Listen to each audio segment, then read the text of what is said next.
ಇದಕ್ಕೆ ಬಂದಿದ್ದು ಆಕಾಶವಾಣಿ ಮುಖಾಂತರ. ಕಿರುತೆರೆಗಿಂತ ಮುಂಚೆ ಆಕಾಶವಾಣಿ. ನಾವೇನಾದರೂ ಕಲ್ತಿದ್ರೆ ಅಪರ್ಣ ಇಷ್ಟು ದೊಡ್ಡ ಸಾಧನೆ ಮಾಡಿದ್ದಾರೆ ಅಂದರೆ ಅದಕ್ಕೆ ಫೌಂಡೇಶನ್ ಬಂದು ಆಕಾಶವಾಣಿ. ಆಕಾಶವಾಣಿನಲ್ಲಿ ಬಾಲ ಕಲಾವಿದರಾಗಿ ನಾಟಕ ವಿಭಾಗದಲ್ಲಿ ನಾಟಕಗಳಲ್ಲಿ ಪಾತ್ರವನ್ನು ಮಾಡೋದ್ರ ಮುಖಾಂತರ ಅಪರ್ಣ ಪರಿಚಯ ನನಗಾಯಿತು. ಅಪರ್ಣ ಪರಿಚಯ ಅದಕ್ಕಿಂತ ಮುಂಚೆನೇ ಇತ್ತು. ನಮ್ಮ ಚಿಕ್ಕಪ್ಪ ಕನ್ನಡದ ಶ್ರೇಷ್ಠ ಚಿತ್ರ ಸಾಹಿತಿ ವಿಜಯ ನರಸಿಂಹ ಅವರು. ಸೊ ವಿಜಯ ನರಸಿಂಹ ಅವರು ಅಪರ್ಣ ಅವ್ರ ತಂದೆ ನಾರಾಯಣ ಸ್ವಾಮಿಗಳು, ಅವರು ಬಹಳ ಪ್ರಸಿದ್ಧ ಸಿನಿಮಾ ಪತ್ರಕರ್ತರು. ಸೊ ಅವ್ರ ಜೊತೆ ನಾನು ವಿಜಯ ನರಸಿಂಹ ಅವ್ರ ಜೊತೆ ಅಪರ್ಣ ಅವ್ರ ಮನೆಗೆ ಸುಮಾರು ಸಲ ಹೋಗ್ತಿದ್ದೆ ನಮ್ಮ ಚಿಕ್ಕಪ್ಪನ ಜೊತೆ. ಸೊ ಅಲ್ಲಿಂದನೇ ಫ್ಯಾಮಿಲಿ ಫ್ರೆಂಡ್ಸ್ ಆಗಿ ಒಂದು ಸಂಬಂಧ ರೂಪುಗೊಂಡಿತ್ತು. ಆ ನಂತರ ಆಕಾಶವಾಣಿಯಲ್ಲಿ ಭೇಟಿಯಾದ್ವಿ. ಆಕಾಶವಾಣಿಯಲ್ಲಿ ಹಲವಾರು ವರ್ಷಗಳ ಕಾಲ ನಾವು ಚೈಲ್ಡ್ ಆರ್ಟಿಸ್ಟ್ ಆಗಿ ಹಲವಾರು ನಾಟಕಗಳಲ್ಲಿ ಮಾಡಿ, ಆಮೇಲೆ ಅಲ್ಲಿ ಇಂಡಿಪೆಂಡೆಂಟಾಗಿ ಆಡಿಷನ್ಗೆ ಹಾಕ್ಕೊಂಡು ಅಲ್ಲಿ ನಾಟಕ ವಿಭಾಗದಲ್ಲಿ ಕಲಾವಿದರಾಗಿ ಗುರುತಿಸ್ಕೊಂಡ್ವಿ. ಆನಂತರ ದೂರದರ್ಶನ ಪ್ರಾರಂಭ ಆಯಿತು. ದೂರದರ್ಶನದಲ್ಲಿ ಒಂದೇ ಬ್ಯಾಚಲ್ಲಿ ಅಪರ್ಣ ಅನೌನ್ಸರ್ ಆಗಿ ಸೆಲೆಕ್ಟ್ ಆದರು, ನಾನು ನ್ಯೂಸ್ ರೀಡರ್ ಆಗಿ ಸೆಲೆಕ್ಟ್ ಆದೆ. ಸೊ ತುಂಬ ವಾರಕ್ಕೆ 1-2 ದಿವಸ ನಾವು ಅಪರ್ಣದು ಅನೌನ್ಸ್ಮೆಂಟ್ ಇದ್ದರೆ ನಂದು ನೆಕ್ಸ್ಟು ಅನೌನ್ಸ್ಮೆಂಟ್ ಮುಗಿತಾ ಇದ್ದ ಹಾಗೆ ನಾನು ನ್ಯೂಸ್ ರೀಡರ್ ಆಗಿ ನಾನು ಕಾಣಿಸ್ಕೊತಾ ಇದ್ದೆ. ಸೊ ಒಟ್ಟೊಟ್ಟಿಗೆ ತುಂಬ ವರ್ಷಗಳು ಕೆಲಸ ಮಾಡಿದ್ದೀವಿ. ಹಲವಾರು ಸರ್ಕಾರಿ ಕಾರ್ಯಕ್ರಮಗಳಲ್ಲಿ ನಾವು ಒಟ್ಟಿಗೆ ಸಹ ನಿರೂಪಕಿಯಾಗಿ ನಾನು ಇಬ್ಬರು ನಿರೂಪಕರಾಗಿ ಕೆಲಸ ಮಾಡಿದ್ದೀವಿ. ನಾನೊಂದು ಸ್ವಲ್ಪ ಈ ಡಬ್ಬಿಂಗು ಮತ್ತು ಆ್ಯಕ್ಟಿಂಗಿಗೆ ಸ್ವಲ್ಪ ಜಾಸ್ತಿ ನಾನು ಕಾನ್ಸಂಟ್ರೇಟ್ ಮಾಡೋಕ್ಕೆ ಶುರು ಮಾಡಿದ ಮೇಲೆ ವೇದಿಕೆಯ ಕಾರ್ಯಕ್ರಮಗಳನ್ನು ಒಟ್ಟಿಗೆ ನಾವು ನಿರೂಪಣೆ ಮಾಡೋದು ಒಂದು ಸ್ವಲ್ಪ ಕಮ್ಮಿ ಆದರೂ ಸಹ ಹಲವಾರು ಸಾಕ್ಷ್ಯಚಿತ್ರಗಳಲ್ಲಿ ನಾವಿಬ್ಬರು ಒಟ್ಟಿಗೆ ನಿರೂಪಣಾ ಧ್ವನಿಯನ್ನು ಕೊಡ್ತಿದ್ವಿ.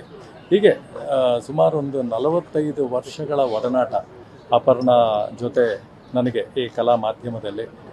ಅಪರ್ಣ ಒಂದು ನಿರೂಪಣೆಗೆ ಒಂದು ವಿಶೇಷವಾದ ಒಂದು ಮೆರುಗನ್ನು, ಒಂದು ವಿಶೇಷವಾದ ಸ್ಥಾನವನ್ನು, ನಿರೂಪಕರಿಗೆ ಒಂದು ವಿಶೇಷವಾದ ಗೌರವ ಸಿಗೋದಕ್ಕೆ ಸಾಧ್ಯ ಮಾಡಿಕೊಟ್ಟವರು ಅಪರ್ಣ ಅಂತ ಹೇಳಿದ್ರೆ ತಪ್ಪಾಗಲಾರದು.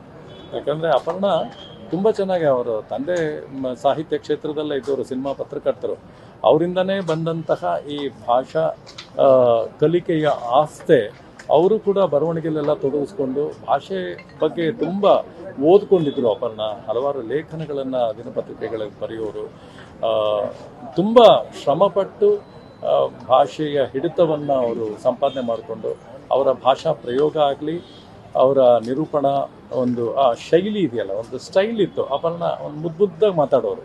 ನಾವೆಲ್ಲ ಮುಂಚೆ ರೇಗಿಸ್ತಾ ಇದ್ವಿ ಅಪರ್ಣಗೆ, ತುಂಬ ಮುದ್ದಾಗಿ ಮಾತಾಡ್ತೀರಾ ಅಲ್ವಾ ನೀವು ಅಂತ. ಬಟ್ ಅದು ಹೇಗೆ ಆಮೇಲಿಂದ ಅದೊಂದು ಸ್ಟ್ಯಾಂಪ್ ಆಗೋಯ್ತು ಅಂದರೆ, ಅವ್ರು ಆ ರೀತಿ ಮಾತಾಡಿದ್ರೇ ಚೆನ್ನ ಅನ್ನೋಷ್ಟ್ರ ಮಟ್ಟಿಗೆ ಅದಕ್ಕೊಂದು ಛಾಪನ್ನು ಮೂಡಿಸ್ಕೊಟ್ಟವ್ರು ಅಪರ್ಣ. ಏನಾದರೂ ನಿರೂಪಣಾ ಕ್ಷೇತ್ರದಲ್ಲಿ ಮುಂದೆ ಯಾರಾದರೂ ತೊಡಗಿಸ್ಕೊಂಡು ನಿರೂಪಕಿಯರು ಆಗಬೇಕು ಅನ್ನೋ ಹಾಗಿದ್ರೆ ಅಪರ್ಣ ಟೀಚರು, ಅಪರ್ಣ ಮಾಡಿರೋ ಕಾರ್ಯಕ್ರಮಗಳನ್ನು ಯೂಟ್ಯೂಬಲ್ಲಿ ತಗೊಂಡು ಅದನ್ನು ನೋಡಿ ಒಂದು ಸಾಧನೆ ಮಾಡಬಹುದು. ಅಷ್ಟರ ಮಟ್ಟಿಗೆ ಅವರು ಒಂದು ಆ ಟೀಚಿಂಗ್ ಮೆಟೀರಿಯಲ್ನ ಬಿಟ್ಟು ಹೋಗಿದ್ದಾರೆ. ಅಷ್ಟು ಶ್ರೇಷ್ಠವಾದ ಕಲಾವಿದೆ. ಅವರು ಇವತ್ತಿಲ್ಲ ಅಂತ ಒಂಥರ ನೆನೆಸ್ಕೊಳ್ಳೋದಕ್ಕೆ ತುಂಬ ಕಷ್ಟ ಆಗ್ತಿದೆ. 2 ತಿಂಗಳ ಹಿಂದೆ ದೂರವಾಣಿಯಲ್ಲಿ ಅವ್ರ ಜೊತೆ ಮಾತಾಡಿದ್ದೆ. ಅದೇ ನಮ್ಮಿಬ್ಬರ ಕಡೆಯ ಸಂವಾದ ಆಗಿದೆ. ತುಂಬ ನೋವಾಗ್ತಿದೆ. ಇಷ್ಟು ವರ್ಷಗಳು ಒಟ್ಟೊಟ್ಟಿಗೆ ಮಾಡಿ ನಾವು ಮುಂದೆ ಬಂದಿದ್ವಲ್ಲ, ಈಗ ಅವರು ಇಲ್ಲ, ಇಷ್ಟು ಬೇಗ ಹೊರಟೋಗ್ತಾರೆ. ನೋಡಿದ್ರೆ ಅವರು ಮಲ್ಕೊಂಡಿದ್ದಾರೆ, ನೋಡಿದ್ರೆ ಯಾವುದೋ ಒಂದು ಕಾರ್ಯಕ್ರಮಕ್ಕೆ ತಯಾರಿ ಮಾಡಿಕೊಂಡು ಕಾರ್ಯಕ್ರಮಕ್ಕೆ ಹೋಗ್ತಾರೇನೋ ಅನ್ನೋಷ್ಟು ಮುಖದಲ್ಲಿ ಕಳೆ ಇದೆ. ಅಪರ್ಣ ಇಲ್ಲ ಅನ್ನೋದನ್ನು ಖಂಡಿತವಾಗ್ಲೂ ನಂಬಕ್ಕಾಗ್ತಿಲ್ಲ. ಆಕೆ ಆತ್ಮಕ್ಕೆ ಭಗವಂತ ಶಾಂತಿಯನ್ನು ಕೊಡಬೇಕು ಅಂತಷ್ಟೇ ನಾನು ಕೇಳ್ಕೊಳ್ಳೋದಕ್ಕೆ ಸಾಧ್ಯ.